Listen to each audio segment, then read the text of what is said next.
caawinta dadka shacabka ah ciidanka xoogga dalka Soomaaliyeed ma ahan mid ay ka daalaan. Halkan waa deegaanka Ceel Jaalle oo qiyaas ahaan u jira beledweyn 5 kiiloomitir. Waa goob ay deegaansadeen dadkii ka barakacay fatahaadda webiga Shabeelle. Ciidamada xoogga dalka Soomaaliyeed gaar ahaan guutada shanaad qaybta 27aad ayaa maalintii 11aad biyo dhaamin ka wada halkani maadaama halkan uu ku oolin ceelbiyood. ciidamada qalabka sida ayaa u taagan ilaalinta naftooda iyo badbaadinta dhiigooda. danyartii biyo dhaaminta loo sameeyay oo aan waraysi la yeelanay ayaa inoo sharaxay sida ay ugu soo gurmadeen ciidanka qalabka sida gaar ahaan guutada shanaad. annaga xoogga dalka Soomaaliyeed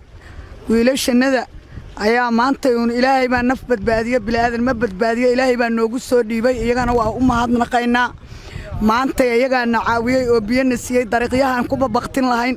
nafta ilaahay baa iska leh laakiin intii ka sokaysa maanta xoogga dalka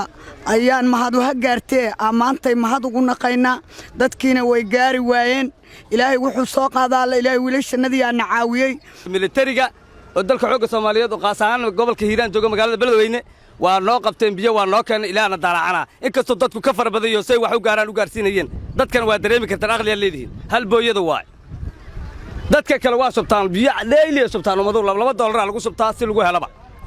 waa soo qayn xaasaddigeen waa dad Soomaaliyeed oo qolo kasta iska leh afarta xaafadood baa ka soo qaxin inkastoo loo kala badan yahay xaafadaha qaar aan waxba ku harinba wax noo yimid oon aragnay oo baahideena wax ka daboolay ciidanka xoogga dalka Soomaaliyeed ayaa ka jira guutada 10aad guutada shanaad ayagaan hadda nala jooga biyayna siiyaan biyo waana ku mahadsan yihiin waanu mahadnaqaynaa nafteenna iyo caruurteenna iyo haweenkeena nimanka badbaadiyay nimankaas waay.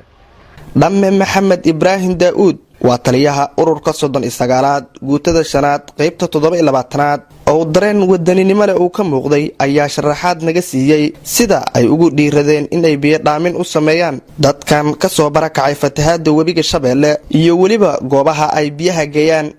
ciidanka xoogga dalka Soomaaliyeed ay wadeen hawsha biyaha